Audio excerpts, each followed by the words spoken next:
I got the window out of the 7610 because that perspex was just too hard to see. So a bit of OSB, an old porta cabin window, and I managed to come up with something like this. Now it doesn't fit perfectly because I copied the window frame that was in there and it turned out it to be modified.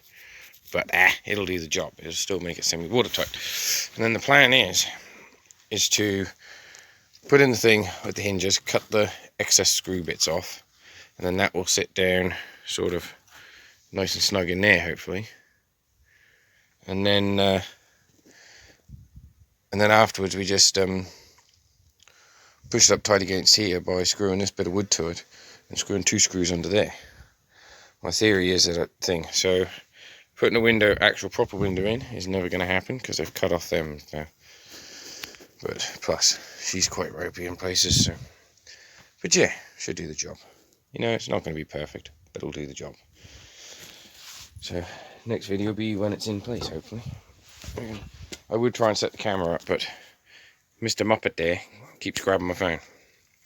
You have it, a window. Way better than what it was anyway. That old bit of perspex down there, but so. But now we've got the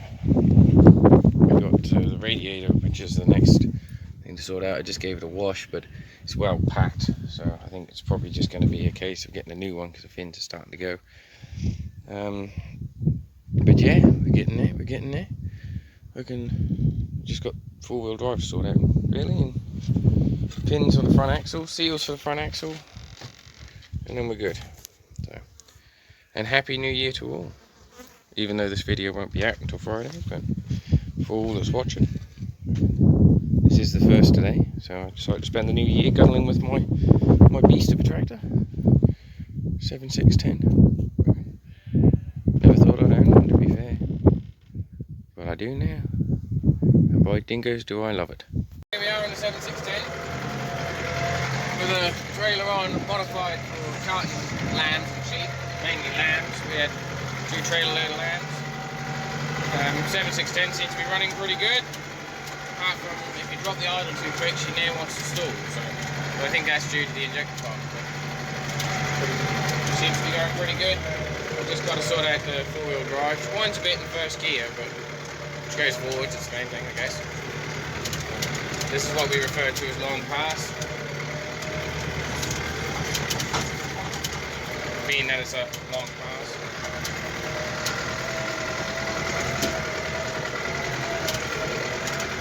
We're in first high range, climbing through all the little nooks and crannies. This is the second load. Now we just got to go and fill the shed up. We've drafted up all the sheep. We're doing where the hogs first.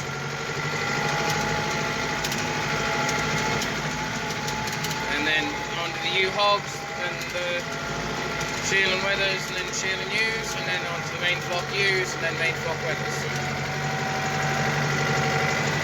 The only thing I don't understand is the throttle. It's got a bit of play in it. If I put there, I can get full throttle, but if I have it the other way, I can't quite get full throttle. So I'm gonna have to sort that out, I think.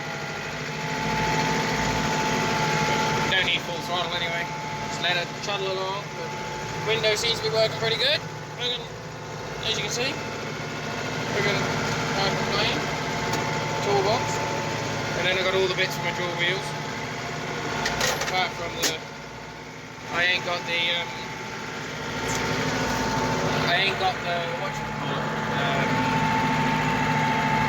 space bags for the rim shells. Ordered them probably in the new year. Well, this year sometime, next season. Ready to haul all the cabins over, I guess. I like to have dual wheels on. I noticed also I've got the left-hand brake brakes before the right hand, so I might do that a little bit of a dust up. But other than that, it seems to be going pretty good. Oh, and the fuel gauge don't work, so thought I better top her up with fuel, and turned out I needed a full tank, so I made that. Yeah, it goes. I quite like it. I quite love it already. It's nice. I do need to get the front end rebuilt because the kingpin's got a bit of play in it. One of the wheel bearings has got a bit of play in it, so got to sort that out. But then we got the injector pump needs sorting out, but at the moment she runs. So half tempted to buy another engine from, is it Timlink? Timlink? and get down and keep this engine as a spare, just as a backup to run. So I would like to put one of these engines in my 774, but sadly I don't have all the turbo pipes and all that for it, so it's quite complex. Anyways, next one is I guess the shearing shed when we're shearing. I guess still got a bit of the shearing shed to sort out. We're chucking in some really ridiculous long hours, so hopefully get it done. Hopefully the weather holds off for 4 or 5 days, and then we can get all our shearing done then. So that's the plan anyway.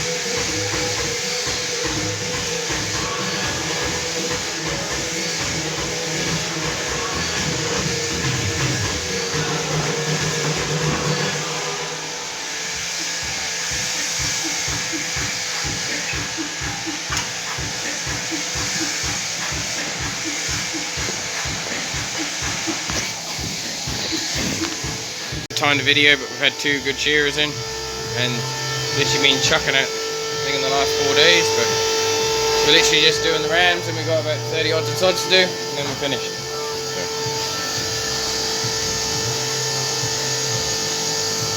I'd like to say thank you to Philip Shearing Gang and all the helpers that's come out to help. Much appreciated. In fact, wouldn't be able to do it without you. So on to the next phase, I guess.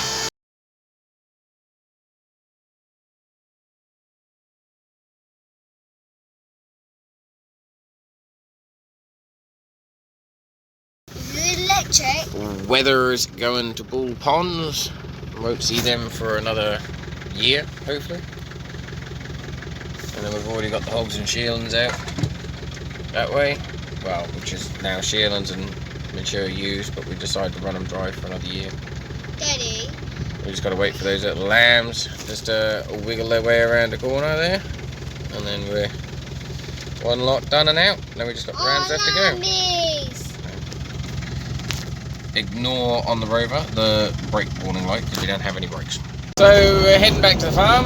The truck is empty. We've just taken 15 bales of wool in.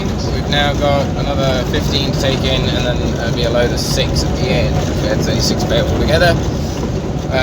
So I'm going to do a run at 6 in the morning. So we'll head back to the farm now, which is about 4:30 now. So we'll get at the farm probably about 5, half 5. Load up, have a bite to eat, have a bath. Go to bed, get up bright-eyed, bushy-tailed, and my plan is to aim to be in town by just before 8, and then hopefully head to the warehouse, get unloaded, and then get back to the farm and pick up the 6 bales, and then family and everyone's coming into town. We also had a meeting with our wool agent. He come down from the UK a couple of weeks ago, and we had a chat with him.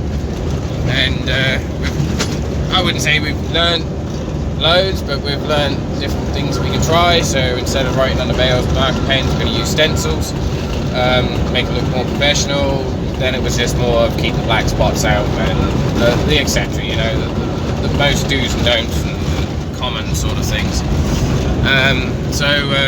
Yeah, sorry videos have not been much. Sorry I missed the one last week, but I am focused at the moment at getting at least as much of this farm stuff out the way while the weather's not 100%. We're sort of playing around weather, like we're forecast for a lot of rain as well, which sort of sucks. So yeah, the weather's not great.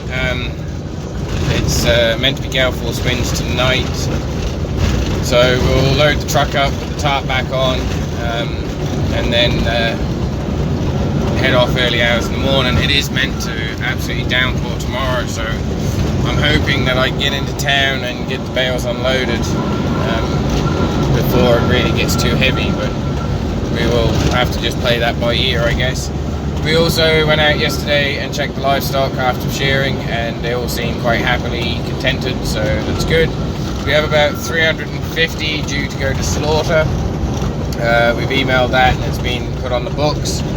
and now we're just waiting back to hear dates for sending them to the abattoir, which could vary, being that there could be a farm that may cancel beforehand, may not, but it's looking like maybe around sort of June-ish, June, July, which sort of sucks in some ways because it's a long period of time to have the sheep sitting around, and they will lose probably a bit of weight if you don't monitor it.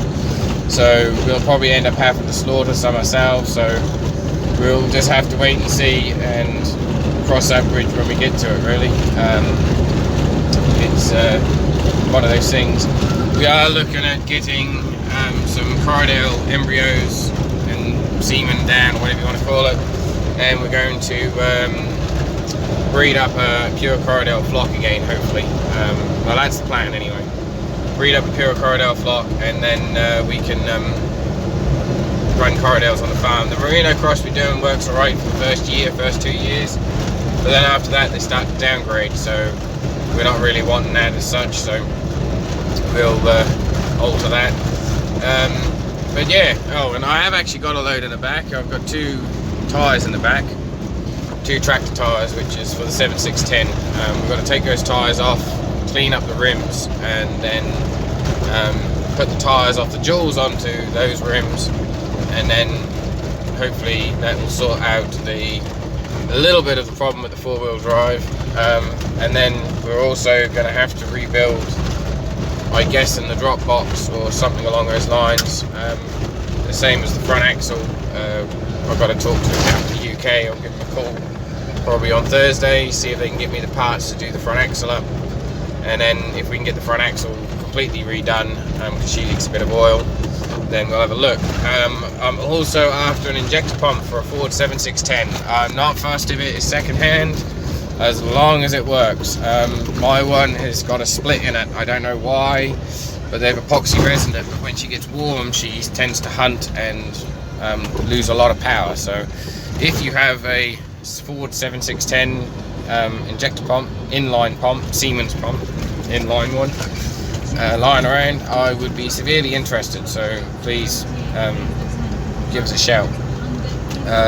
Don't worry about sending it directly to me. I'll get you to send it for a shipping agent. I will cover all postage and all that if you've got one, but it has to be reasonably priced. If not, I'll just buy a new one, but I can't justify cost spending a new one on the tractor due to the fact is she's not in the best of conditions at the moment.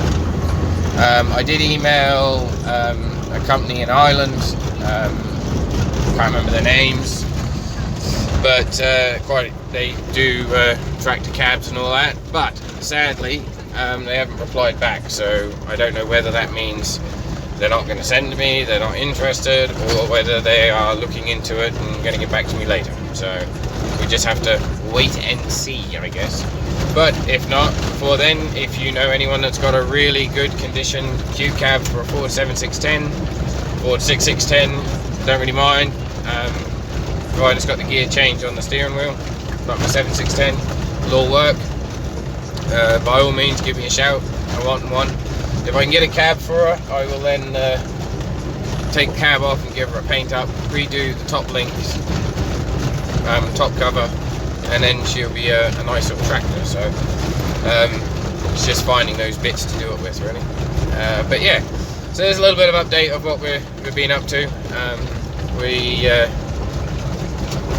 I could have took videos of a few things. I got a few videos of shearing, as you've seen, but I couldn't really do too many videos. It was just, we were a bit short-staffed, and I didn't really know from my ass to my elbow, really. I was fucking here, there and everywhere. So, but I enjoyed it. I like to be kept on my toes and kept busy, so that was quite good for those 4 days. Even though those 4 days were a testing day, it's hard on your body, and like I wasn't finishing, I was getting up at like sort of 4:30 or 5 in the morning. Then shearers would turn up at 6, so we start shearing, and I wasn't finishing much before 7, 8. So I was basically supper, bath and bed, and then it was go again. But I thoroughly enjoyed it, and I'd like to say thanks to the shearers, the cooks, and everyone that was involved, to the people cooking the food before shearing and preparing it, to the Rousey that helped with the shearers, to the table hand that I had, to my two little kids, Benjamin and Evelyn. They were awesome, especially Benjamin on the race. He was helping draft the sheep on the side of the race. For a little 8-year-old, pulling around some big weathers and turning their heads in the right direction, he done really well. Take my hat off to him. Evelyn for helping in the shed with carrying wool to the press and sweeping up the floor. You know, she's only a little girl, she doesn't have to do none of that, but they're all keen in it, so very proud daddy moment in my books. And then to the other two girls I had that come out and helped, one of them was in the pens, which would prefer to sleep most of the day, as she's only 13, and she done really well. So yeah, it would have been definitely lost without everyone's help, so it's definitely much appreciated. And also like for you guys, thanks for watching. You know, if it wasn't for you, I wouldn't be doing these videos. So, and I do enjoy doing them. I am looking into cameras and getting things sorted, but I was going to go for GoPros, but now I'm thinking of maybe something a bit different. I don't know, I keep trying to order some, and every time I get around to it, things always change, and find out it's difficult to get them where we're trying to get them from. And so yeah, I want something with a hyperlapse or time lapse or speed up thing on it. So when I'm doing projects, like a long project like drafting, I can set up the camera up on top inside the shed sort of thing and record the whole day, and then show you the whole day in about 30 seconds sort of thing, if you get my drift. But yeah, any suggestions on good cameras for that, also put down in the squiggle pit below. Other than that, give us a thumbs up. Don't forget to subscribe, hit that little notification bell. Normally I put a video out every Friday. Sometimes I put them out a few days beforehand if there's something really exciting and I can't wait to show you. And sometimes I miss the odd day if I go a bit flat out. Remember, I am only a little farmer and a little hillbilly in the middle of nowhere, 8,000 miles away from the mainland UK, making this little place called Falklands a better place, and a place that we call home. If you want to watch me do what I do down here and watch how we get on and do things, by all means, subscribe and get on. If you disagree with the way that we do things and some of the ways that we do things, I fully understand on everyone's views, but it is the way that things done. I did not do videos of landmarking because there was a thing about from our ag department going on about posting and videos and photos on social media, so I have to look into it a little bit more on how I can sort of show what we do without showing the bad side to it, because there is more good to it than there is bad, even though it looks bad. So yeah, it's sort of hard to explain, so I was thinking I might just have to do a video with a mock-up sort of lamb of some sort and show you what we do, and then go from there. So, but anyways, we will catch you in the next one. Have a good year. So the plan is to take the centers out, clean all the rims up, paint all the rims, and then we'll take these tyres off, put them on the dual wheel tyres when we get the spacer rings, and then because these are in a bit of a bad way, so the dual wheel ones are splitting the sidewalls, but and then put the ones off dual wheels onto these. We'll probably also spin these around so they're on the back side and in, so that they're tucked in a bit maybe, or we could turn them around and have them pointing out even further. While we ain't got the jewels on, it would probably be a bit better. But yeah, that's what we're putting on the thing, and they're tubeless.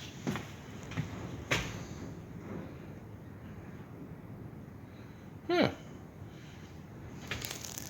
I doubt it, they're tubeless rims. Yeah, they might be. Now that would be awesome if they're tubeless rims. I'd be well over the moon if they were. If you know where I can get some 34-inch rims for a 7.610, front and rear tubeless, or if I can just use them as tubeless, let me know, because I really would like to have tubeless tyres on the tractor. But yeah, there you go. So don't forget to give us a thumbs up and daddy do. It's 8:30 in the evening, and here's a picture of the truck all loaded, ready to head to town first thing in the morning. So another load in, and then we've just got